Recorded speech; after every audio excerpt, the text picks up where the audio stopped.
नमस्कार. आपल्या सर्व पत्रकार महोदयांचं मी मनापासून स्वागत करतो. आज बुद्रुक पाटील सरांनी सांगितल्याप्रमाणे मराठवाडा मुक्तीसंग्राम दिन, राष्ट्रसंत शिवलिंग शिवाचार्य महाराज यांची आज पुण्यतिथी. छत्रपती शिवाजी महाराज, डॉक्टर बाबासाहेब आंबेडकर, अण्णाभाऊ साठे, अहिल्यादेवी होळकर, सर्व महामानवांना वंदन करून माझ्या मनामध्ये जे निश्चय केलेला आहे, माझ्या मनामध्ये जे संकल्प केलेला आहे, त्या संकल्पाचा तुमच्यापाशी कुठं तर वाचा फोडावी म्हणून मी आज तुम्हाला सर्वांना बोलून घेतलेला आहे. मी 2017 साली शरदचंद्रजी पवार साहेब, राष्ट्रवादी काँग्रेस या पक्षाकडून जिल्हा परिषद खंडाळी सर्कलमधून निवडणूक लढवली होती. त्यामध्ये माझ्या खंडाळीकरांनी व माझ्या सर्कलमधल्या सर्वांनी मला भरपूर प्रेम दिलं आणि मी निवडून आलो. एक सर्वसामान्य वीटभट्टीवर काम करणाऱ्या, मोलमजुरी करणाऱ्या आईवडिलाच्या पोटी जन्म घेऊन हैदराबादला माझा जन्म झालेला आहे. मला काही भावनिक करायचं नाही असा काही विषय नाही, पण माझी परिस्थिती काय होती हे माझ्या खंडाळीकरांना माहीत आहे. पण सगळ्या जनतेसमोर मी यायला पाहिजे आणि अशा ह्याच्यामध्ये मी आमच्या घरामध्ये तर कोणी राजकारण हा विषयच नाही, कारण आम्ही स्थलांतरित होणारे लोक असा होतो. आम्ही पहिला आरखेडचे होतो ना, खंडाळीला आलो, आता खंडाळीला अहमदपूरला आलो. असा आमचा जीवन प्रवास आहे. त्यामध्ये माझे भाऊ माणिक जाधव, मी 1996ला डॉक्टर अशोक सांगवीकर साहेबाकडे कंपाऊंडर म्हणून 5 वर्ष नोकरी केली. 300 रुपये महिना, म्हणजे रोज 10 रुपयावर. पण माझ्या आईवडिलांची पुण्याई असेल, माझ्या भावाची मेहनत असेल, आम्ही आज ह्या इथपर्यंत आलेलो आहोत. जरी असं सामान्य कुटुंबातून आलेलो असलो तरी बी जिल्हा परिषदमध्ये काम करत असताना माझं काही शिक्षण तेवढं उच्च शिक्षण झालं नसताना, मी फक्त 10वी पास आहे, तरी पण सभागृहामध्ये जिल्हा परिषदच्या आवाज उठवण्याचं काम, प्रत्येक मुद्द्याला न्याय द्यायचं काम मी केलेलं आहे.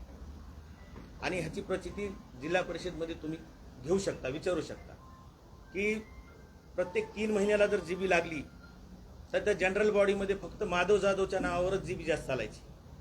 कारण मी ही ग्राउंड लेवलून आलेला आहे. मला लोकांच्या अडचणी माहीत आहेत, लोकांना काय त्रास होतोय ते माहीत आहे, आणि ते मी सभागृह गाजवलेला आहे. ते सभागृह गाजवत असताना सन्माननीय आमदार धीरज देशमुख साहेब देखील, त्यांनी देखील माझी पाठ थोपटलेली आहे की काय तुमचे अभ्यास आहे, किती मुद्देसूद मांडणी करता आपण. पण सामान्य कुटुंबातून आलेला असल्यामुळं पुढं वाव भेटतो न भेटतो, पण जे काही भेटले त्याच्यामध्ये मी पुरेपूर आपल्या जी काही खुर्ची मिळालेली आहे त्याला न्याय द्यायचं काम केलेलं आहे. आता सध्याची राजकीय परिस्थिती सर्वांनाच माहीत आहे की देशामध्ये असेल, राज्यामध्ये असेल, तेवढी काही स्थिर परिस्थिती नाही, अस्थिर आहे. सर्व काही पक्ष फुटायला लागलेत, घरं फुटायला लागलेत, काही व्हायला लागले. आणि अशा परिस्थितीमध्ये सर्वसामान्य जनता संभ्रम अवस्थेमध्ये आहे की आपण द्यायचं तर मतदान कुणाला द्यायचं आणि काय करायचं. कारण आपल्या इथला इतिहास आहे की अपक्ष निवडून यायचं आणि कुठं तर जायचं. बरं, जायचं तर जनतेला विचारून जायला पाहिजे.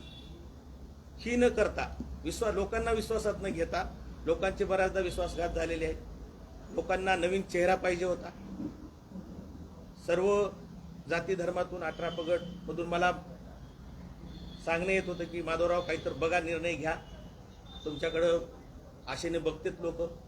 माझी परिस्थिती नाही, मी काही मोठा गडगंज नाही, मी आता कसं तर करून खायला लागलेला आहे आणि मी एवढं मोठा निर्णय घ्यावा अशी माझी परिस्थिती नाही. पण तरी पण सर्वांनी म्हणले की तुम्ही उभा तर टाका, अगोदर उभा टाकल्यानंतर तुमच्यासोबत कोण कोण येणार आहे आणि हे तुम्ही तुमच्या परिस्थितीवर जाऊ नका, ही गोपाळकाला सगळा एकत्र येणार आहे, तुम्हाला आम्ही निधी देऊन तुम्हाला तुमचा खर्च करू, असे काही तर कालपासून 100-150 फोन आहे की तुम्ही फक्त उभा टाका, तुम्ही तुमच्या मतावर ठाम आहो का नाही. मी त्यांना देखील सांगू इच्छितो, काहीही झालं, सूर्य जरी पश्चिमेकडून एखाद्या वेळेस निघत तर नाही, पण निघाला तरी माधव जाधव हा उमेदवार राहणार आहे, उभा टाकणार आहे. आणि अपक्ष आपला महाराष्ट्र देशामध्ये हे महाराष्ट्र पुरोगामी राज्य आहे आणि महाराष्ट्रामध्ये अहमदपूर चाकूर विधानसभा ही पुरोगामी आहे. जेव्हा हे आमची राष्ट्रवादी फुटली, आमची राष्ट्रवादी फुटल्यानंतर मी माझ्या नेत्यापाशी प्रामाणिक भावना व्यक्त केल्या, साहेब आपण शरद पवार साहेबांकडे राहायला पाहिजे, आपण 1.5 वर्ष सत्तेत जायचंय का 5 वर्ष पुढचे आमदार व्हायचे ते आपण ठरवायला पाहिजे साहेब. पण असो, मला कुणावर काही बोलायचं नाही, मी कुणावर नाराज नाही, मी पुरोगामी विचाराचा आहे. मी माझ्या साहेबांना विनंती केली लोकसभेला, मी साहेब मी काम करणार नाही, मी पुरोगामीचं काम करणार आहे आणि मी पुरोगामी सोबतच राहणार आहे. आणि तसं आपण नोटीस केला असता लोकसभेमध्ये मी कुठंही सक्रिय नव्हतो. माझं जे काही माझे घरातले 6 मतदान आहे, माय, अण्णा, भाऊ, वहिनी आणि माझी पत्नी, आम्ही ते पुरोगामी विचारधारेचे जे लोक आहेत त्यांना दिलं आणि ते निवडून आले. अशा पद्धतीनं मी पुरोगामीच्या सोबत चालणार आहे. मी अपक्ष निवडून आल्यानंतरही पुरोगामी विचारधारा असलेल्या पक्षाकडे जाण्याआधी तर तुम्हाला विचारणारच, पण त्याच्याच सोबत जाणार. काही झालं, आजचे जे सगळे जे ही आहे माझ्यापाशी काय, मी तसं आता ते इथं नाव घेणं तेवढं उचित नाही, तरी पण मी जरांगे साहेबाकडे जसं काही नाही, सगळे दबाव आले तरी बी काही फरक पडणार तशावर, तसं माझ्यापाशी बी काही नाही. कोणती ईडी येऊ, सीबीआय येऊ, काय बी मला काही फरक पडणार नाही. आमचं कुटुंबच काय आणि आमच्याकडे आहे काय, त्याच्यामुळे मला काही कुठली भीती नाही. मला माझ्यावर कुणी काही दबाव टाकू शकत नाही.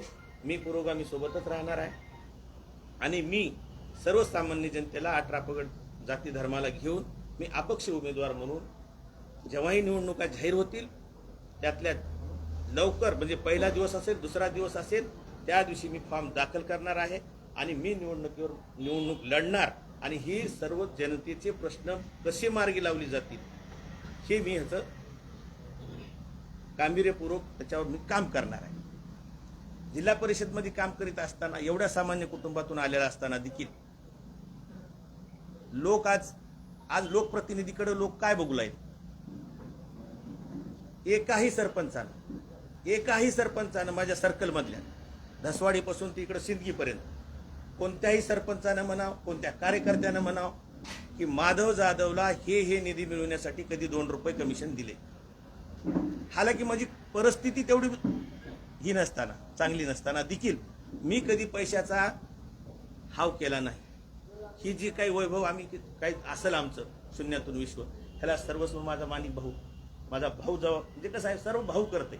मी तर सगळ्याचे आज 7 वर्ष झालं लग्न सुखदुःखामध्ये ह्याच्यातच मी 7 वर्ष झालं बाहेर आहे. त्याच्यामुळं मला पैशाचं कधीही प्रेम नाही, राहणार बी नाही.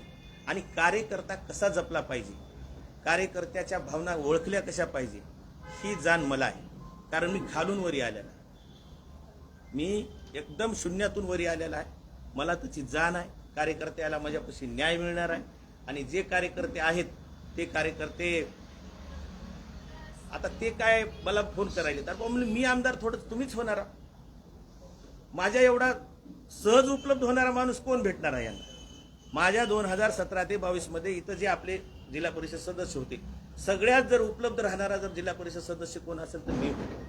आणि सगळे म्हणजे माझ्या सर्कल पुरतच नाही, माझ्याकडे आज समजा अहमदपूर तालुका असेल, चाकूर तालुका असेल, का मला बोलायला का म्हणाले की तुम्ही थांबा म्हणून. कारण चाकूर तालुक्याचे कामं असतील, शिक्षण विभागातले, एमआरजीएस विभागातले, कोणत्याही विभागातलं जर काम असेल तर ते काम माझं काम आहे असं समजून मी काम करत आलेलं आहे. आणि तसंच काम या इथून पुढच्याही काळामध्ये आपल्याला करायचे. त्याच्यासाठी आपल्याला जनसामान्यातून खूप काही आशीर्वाद आहे. आपला बी आशीर्वाद ठेवा. तुमच्या कुटुंबातला एक सामान्य मुलगा आज तसं तर ही डेअरिंग करायला कुणाचंच आता तेच मला म्हणे तुमचं काळीजच कसलं आहे, कसं काय डेअरिंग करू लागला.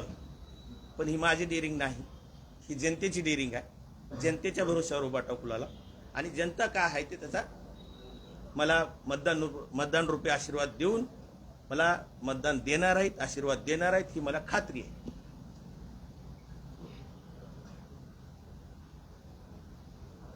आता तुमच्या पत्रकार परिषदेची जनतेपर्यंत माहिती देण्यासाठी आम्ही फेसबुकला पोस्ट केल्यानंतर माधवराव जाधव आमदारांपासून वेगळे होत आहेत अशा पद्धतीची पोस्ट, तर त्याच्या खाली आलेल्या कमेंटनुसार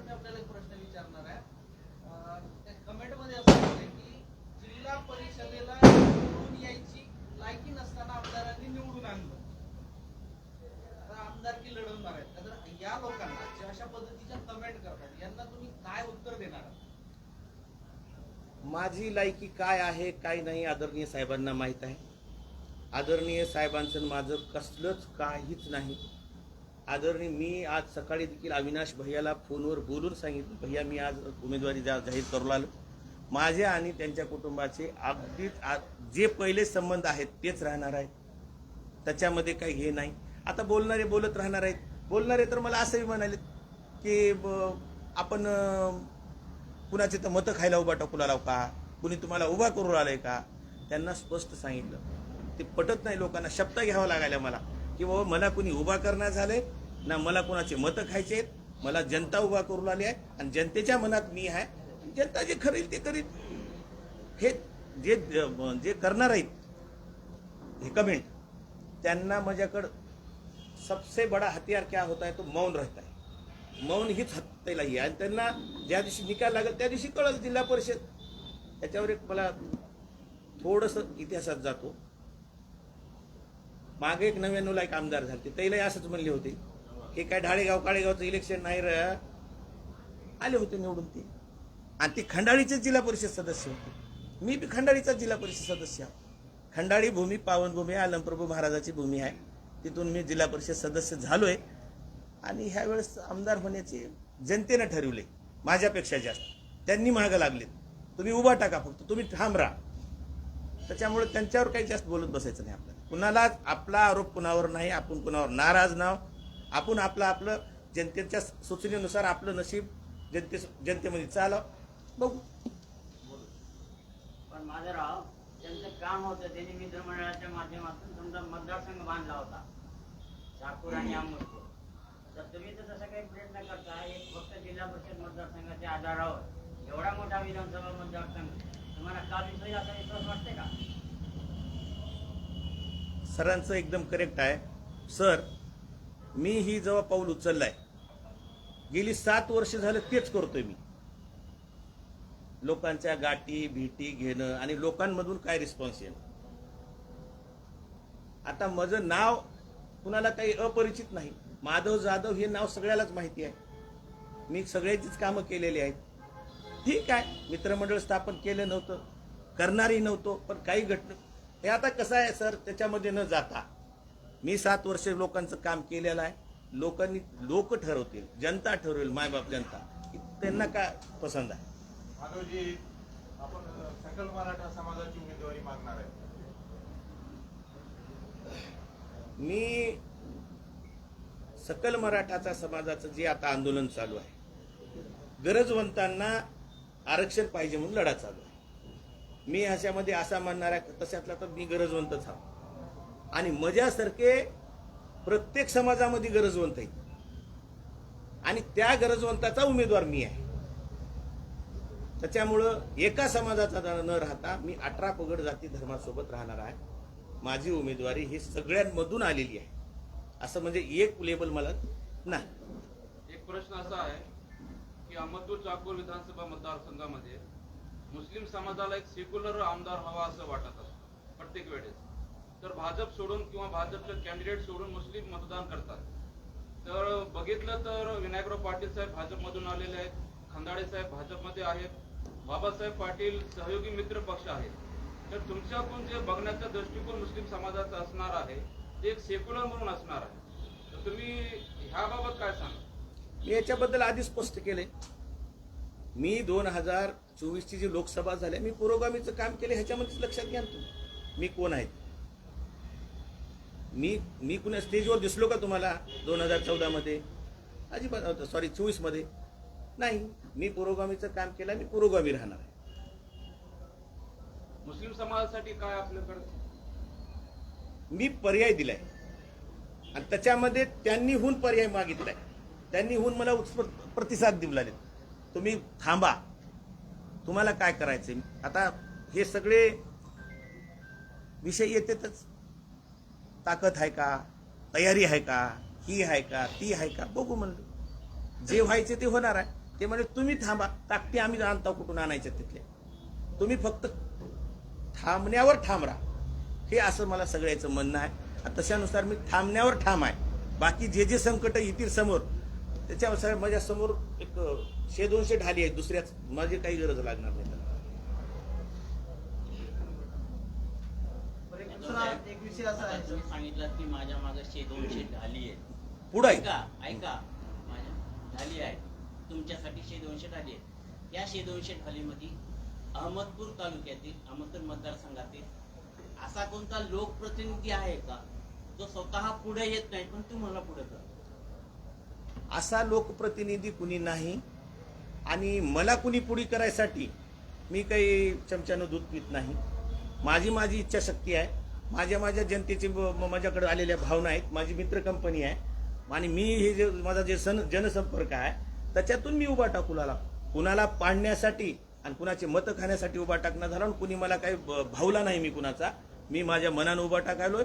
माझ्यासोबत असं कुणीही नाही. माझ्यासोबत जनसामान्य लोक आहेत, त्या ढाली म्हणतोय मी. 100-200 कुठे इथं लोकप्रतिनिधी आहेत. आता आम्ही तर माझी सदस्य आहोत. इथं रनिंग फक्त आमदारच आहेत ना. इतके दिवस आमदार साहेबांसोबत होतात, मग अचानक काय झालं की त्यांच्या सोबतच पडामध्ये उतरताय? आता काय मागची पार्श्वभूमी आहे? नाही, गायकवाड साहेब असा आहे, मला एक फोन आला होता काल. काय ते हे चालू आहे ते खरं आहे का? मी काय तुम्ही अशाला असं साहेबांच्या विरोधात उभा टाकताय? कोण म्हणलं तुम्हाला? कोण म्हणलं? नाही, चर्चा आहे. मी साहेबाच्या विरोधात उभा टाकण्यात झाला. मी अपक्ष उभा टाकू लागला. पुढून कोण उभा टाकणार आहे मला माहिती नाही. तुमच्या दोघांमध्ये झाले का संवाद? झाला का साहेबांनी तुमच्यामध्ये झालाय का? अजिबात नाही. मी माझा निर्णय आहे. मी अपक्ष थांबणार आहे. पुढून कोण आता सगळेजण कोण जवळ 25 वर्ष झालं तेच ते थांबू लागले. लोकांची मागणी आहे किंवा काही तर नवीन पर्याय द्या, आपण देऊ लागलो जनतेसमोर. तुम्ही काहीतरी दडलंय. तुमची ही पत्रकार परिषद घेऊन सांगण्यामागं काहीतरी दडलेलं आहे असं लोकांमध्ये संभ्रम आहे. कारण तुमचा आणि आमदार बाबासाहेब पाटलांचा सोबत बसून हा प्लॅन असू शकतो असं सुद्धा म्हणताय. हे बघा, लोकांना काय बोलायचे ते त्यांनी ठरवावं. मी काय बोललोय, मी माझं मत मांडलेलं. माझ्यावर विश्वास सामान्य जनतेचा आहे. आता ही कुणी जे संभ्रम पसरवायचा जे आहे, कुणी तर संभ्रम पसरवित असेल. मला कुणाची शिकवण नाही, मला कुणाचं काही नाही. माझं मी थांबलेलं. मला काही माझ्या साहेबावर नाराजगी बी नाही, त्याचा काही विषय नाही. आमचे काही मतभेद नाहीत. होतो का सोबत? होतो. पण ह्याच्यामध्ये देखील थोडंसं तुम्हाला सुधारणा करतो. मी 2017 ते 22 इतकी दिवसच साहेबासोबत होतो. गेली 2 वर्ष झालं तुम्ही नोटीस केला असताल, न केला असताल, बऱ्याच जणांना नोटीस बी केले, फोन बी केले. साहेबासोबत का दिसना झाला? साहेब कोणती, आता त्याला खुर्द म्हणायचं का बुद्रुक म्हणायचं, ते राष्ट्रवादी तिकडे गेले तेव्हापासून मी तटस्थ आहे. मी तटस्थ पुरोगामी आहे. पुरोगामीच्या सोबत आम्ही राहणार. भविष्यात पुरोगामी विचाराच्या पक्षासोबत जाण्याची इच्छा आहे का? मी पुरोगामी म्हणूनच निवडणूक लढवला आलो. आणि तेव्हा आता ही जे मला माझी जी जनता आहे, मी एखादा कार्यक्रम घेईल, विचारत की बाबा कसं करायचे. आता आपल्याला एक ठासून सांगतो, जातीवादी पक्षामध्ये जाणार नाही. आज कसं आहे की राज्यात जर बघितला, एकतर कुठलाही पक्ष, प्रत्येक पक्ष दुसऱ्या पक्षाला जातीवादी म्हणतो. आता तो कुणाला जात म्हणतो, कुणाला वाद म्हणतो हेच कळायला मार्ग नाही. आणि त्यातल्या त्यात आपला मतदारसंघ हा सातत्यानं अपक्षाच्या बाजूनं अतिशय पुरोगामी तो दाखवत आलेला आहे. म्हणून आपल्याला कुठल्याही पक्षाचं लेबल न लावून घेता किंवा कुठल्या संघटनेचं लेबल लावून घेता किंवा जसं त्यांनी विचारलं आदरणीय जरांगे साहेबांचं लेबल सुद्धा न लावून घेता आपण सर्वसामान्याचे, सर्व समाजाचे आणि सर्व जाती धर्माचे एक अपक्षच उमेदवार. मग निवडून आल्यानंतरचा जो विषय आहे तो त्या काळ ठरवेल, पण तो काळ म्हणण्यापेक्षा ती जनताच ठरवेल. ज्यांनी उभा केलं ते ठरवते. असा हा प्रकार आहे. म्हणजे भाजप सोबत ते शक्य नाही. जेव्हा भाजपा हा एक आपण विषय असा घेऊ शकतो की आम्ही लोकसभेला आदरणीय साहेबांना सोडून पुरोगामी राहिलो, तर त्याचं कारण काय असेल तर आम्हाला त्यांच्यापासून ते पुरोगामी वाटत नाही. तेच मला प्रश्न विचारायचा आहे. जुलै 2023 मध्ये आमदार बाबासाहेब पाटील महायुतीमध्ये गेले सत्तेमध्ये, बरोबर? मग इतका वेळ उशीर का केला तुम्ही? 13 महिने झाले तर तेव्हाच तुम्ही बाहेर पडलो का नाही? लोकसभेला आम्ही त्याची चुणूक दाखवली आणि योग्य वेळ आल्याशिवाय त्याचा आपण काय करतो? ही योग्य वेळेची वाट पाहत होतो असं समजा. पण एक असा विषय आहे सर, मागच्या काही कालावधीमध्ये इतिहास आहे की अपक्षांना आमदार म्हणून निवडून दिले तर आताच्या काही घटक पक्षांची पक्षांतर्गत वाद जो चव्हाट्यावर येतो याचा कदाचित आपल्याला फायदा होईल का? आता कसं आहे बघा, कोण कोण नाराज आहे आणि कोण कोण पुन्हा संघ आहे त्यात सगळं मलाही इथं सांगायची गरज नाही. मला यश आणणारे असंख्य हात असतील, असंख्य. मी सगळ्या गरजवंतामधून थांबवला. जी धगधग आहे लोकांच्या मनामध्ये त्याला वाट करून दिला. सगळेच सोबत येतील माझे. पण असं जर झालं शरद पवार साहेबांनी तुम्हाला उमेदवारी देतो म्हणजे आता ते शक्य नाही. जे अशक्य गोष्ट आहे त्या कारण ते गोष्टीवरती पुरोगामीच आपण आहेत. नाही, ते पुरोगामी आहेत का तर आम्ही त्याच पक्षातून लढलो, त्यांच्याच ह्याच्यातून आले. ते पुरोगामी आहेत ह्याच्यावरती काही प्रश्न आम्ही उठवू शकत नाही. ते पुरोगामी, परंतु त्या पुरोगामी सोबत आपल्या इथले जे गेलेले आहेत त्यांना डावलून आमच्यापर्यंत ते येईल सर्वसामान्यासारख्याकडे असं वाटत नाही. आणि ती भावना आम्ही ठेवणार, ती अपेक्षाही ठेवणार नाही. आम्ही स्वतःहून कुण्याही पक्षाकडे जाणार नाही. आम्ही जनता ही ठरवेल की कुठं काय करायचं. हा जनतेचा त्यांनीच तुम्हाला ऑफर दिली त्यात. ते आज रोजी शक्य नाही.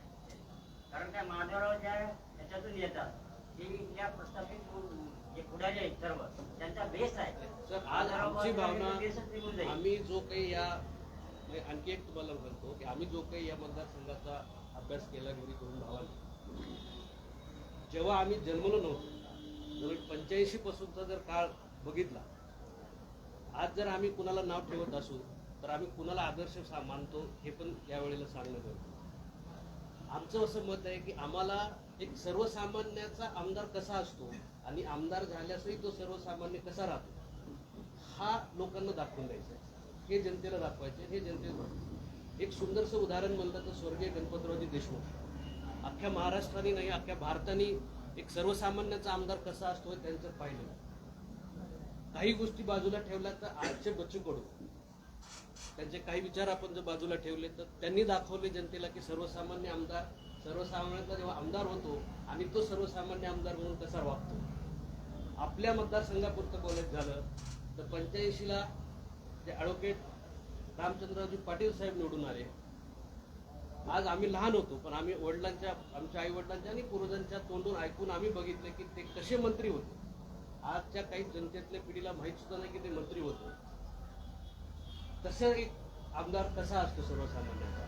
त्यानंतरच्या काळात आदरणीय बाळासाहेब जाधव साहेब यांनी सर्वसामान्यांचा आमदार कसा असतो ह्या मतदारसंघाला दाखवलंय. त्याच्यानंतरच्या काळात आदरणीय स्वर्गीय अण्णांनी दाखवलंय, नागरगोजे अण्णांनी दाखवले की सर्वसामान्यांचा आमदार कसा असतो.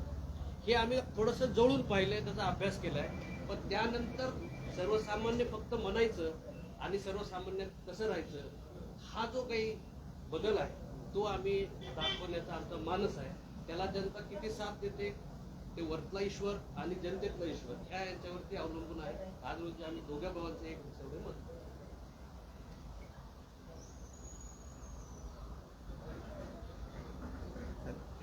धन्यवाद. एक शेवटचा प्रश्न जाता जाता तालुक्यामध्ये आता भाजप पक्षामध्ये काही नेत्यांमध्ये फूट पडताना दिसून येते. याचा आपल्याला फायदा होईल.